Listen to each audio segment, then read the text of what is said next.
everybody. Oh my God! We're back to live! Yes! We're back to live and I have to make speeches again. I've always dreaded it pre-pandemic, and now after the pandemic, I still dread it. But I'm here, and so let's do this, guys. So maraming salamat. Thank you for again coming over, braving the Manila traffic, and being with us tonight. You don't know how really overjoyed PETA artists are, and I think all theater artists who have been opening this year. Being called non-essential was very painful for us. It was also a financial killer, and but we, tried to survive it as much as we could. So now that we're here, it's still a great feeling. I was supposed to read, but forget it. Okay, like this. I just wanted to say that during the pandemic, one of the things that we would really think about is what should PETA open with? Something profound that deals with the pandemic. A world classic adapted to Filipino situation. Would it be about the politics? Would it be serious? And finally, we thought to ourselves, my goodness, we have a play that's been under our nose and waiting in the wings, because Walang Aray was actually something that we had a lab for in 2019, and it was supposed to open the next season. But of course, that didn't happen because of the pandemic.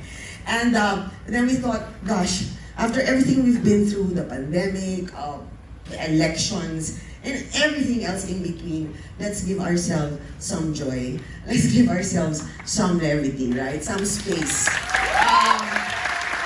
So a little background about this project, right? Walang Aray was really originally a film adaptation of Walang Sugat, which Direct Julia Reyes of Indigo Media commissioned Rody to do years ago. Okay, so it's been kinda in the, well, you can ask June Reyes later why. But then both June and Rody brought it up that why don't we do it for the, for PETA. And when I read it, I said, yeah, cool. But at that time, it was supposed to be a jukebox musical. They said, no, let's do original music, because we had already come from jukebox musical and intellectual property rights a bitch. So, so we did, and in the lab, and Vince Lim created such wonderful music, and that's why even during the lab, it was really just a two-day show, if I remember correctly, and really rough, we just no sets and whatever. People loved it because like the comedy was so much fun, and so we said this is what we'll open with, because I think even as Rody said in his notes, diba, ang dami na natin pinagdaanan, baka maganda matawa muna tayo, diba? Maging talagang irreverent. Dahil ang Pilipino naman talaga ay irreverent. At isang pamamaraan niyang mag-survive ay tumawa at magpatawa at tumawa sa ibang tao. So we said, yes, this is what we're going to start with. So that was one element. The other element was this new partners we have in collaborators. And I will start, actually first I'd like to really thank the heirs of Severino Reyes who are here tonight for allowing us. Thank you so much. And of course, Indigo Media through Direct Julia Reyes, because of course, siya rin ang sabi na you can adopt the film script. And then of course, Star Magic through Direct Lauren Jogi. Dahil he supported us by having Ilacad and Estrada be part of this production as the Julia and Tenyong. No? So there will be two Julia and Tenyong. That's going to be Gahol and Marynor, Madamesila, which you're going to see tonight. And then in February, you're going to be seeing Alexa and Katie as well. I'm really looking forward to that. This idea of all this collaboration, like collaborating with film and television, I mean, this is something that Lino Broca really started in the company years ago, because he believed that it would be a mutually beneficial relationship when actors of TV and film come and learn the craft of acting further in a different setup and the discipline. At the same time, they would lend their celebrity to help sell tickets and bring in people and new people. Kasi parang I think the theater, as all arts, has to keep on growing, right? And it has to keep on reaching out and trying to develop. It's not just us making theater, but it's also our audiences being with us and growing with us. And so all these elements have come together. And I think it's very meaningful because after the pandemic, if there's anything we learned, was that, you know, you can't survive on your own now. There needs to be collaboration and community in all forms, whether that's in the arts or in other ways, no? And itong collaboration na to ay, we're really so thankful to these people, their institutions that they came and worked with us. So, maraming salamat talaga sa ganitong klaseng oportunidad. Yun. So, we hope that, I mean, yung pinagdaanan ng Walang Sugat, Walang Aray the film script, Walang Aray Back to the Theater, ganyan. Parang journey talaga ng life ng mga taga-teatro. It's always a challenge. Or para sa atin, parang pinagdaanan natin itong 3 taon, di ba? Pero we're always moving forward. That's what we should do. We should move forward. And so, parang display, we also hope that parang, it's like, I don't know how I'm old, right? Siguro wala na kayong maalala. Dati may Band-Aid commercial. Yun yung copy nila, Walang Aray. Raise your hands if you still remember that. Oh my God! Raise your hand.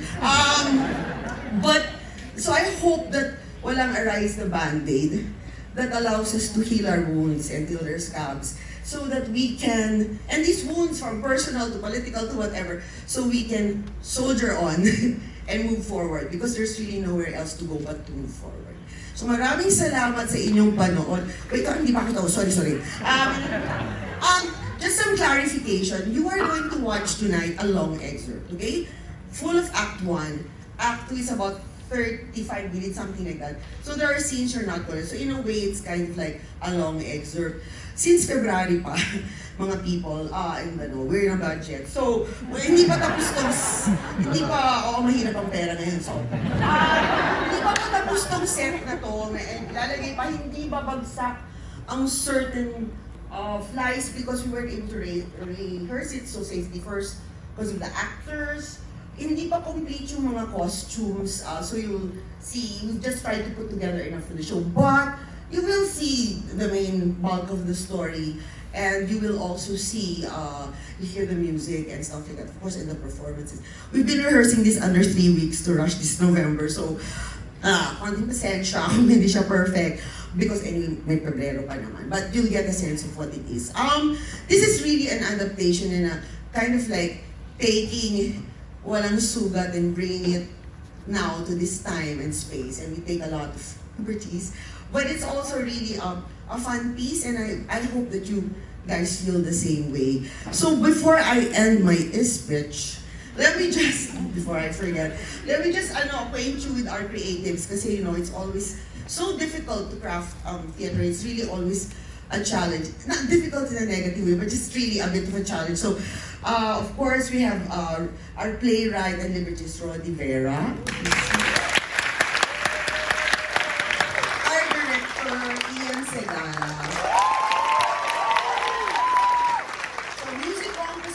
Arranger and additional lyrics is by Vince Lim.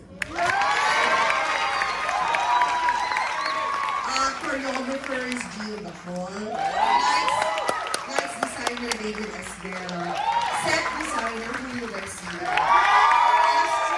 Designer Jilo Kunana. And our sound design is Happy Constantine. I also want to note that this production is really helmed by our young people, di ba? Except Brody, no? We'll be young forever. And we're really proud of that. Kasi of course, tumatanda na kami. Dapat na move over ng reins of power sa kabataan dahil sila nga, hope of the motherland. So, we also hope that, so we're really happy that all the young people have come together to do this. And so, maraming salamat. As Walang Aray's call is tumindig para sa pag-ibig, not only for ourselves, for our family, for our society, for our country. And so, ladies and gentlemen, please enjoy Walang Aray.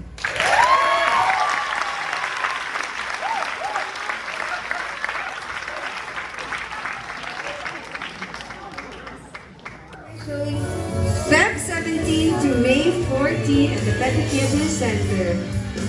Closer, guys, closer.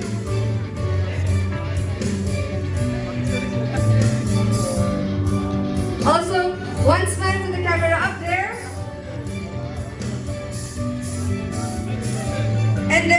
In one go, tumindig at umibig, walang arahin. 3, 2, 1. Tumindig at umibig, walang aray! Again, thank you so much for coming tonight. We hope you enjoyed the show. We will be sending you the press kits by evening or at the latest this morning, or tomorrow morning rather. Thank you.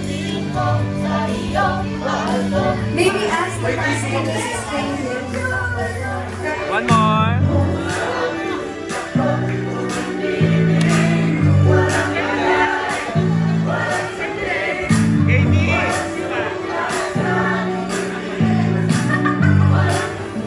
Hello? You can do your selfies. Meron ka ba? Yes. Ian. Ian. Windows. Kuya G, sit down. Tom. Yes, Ian. Vince. Are you guys complete? Okay, one more pick.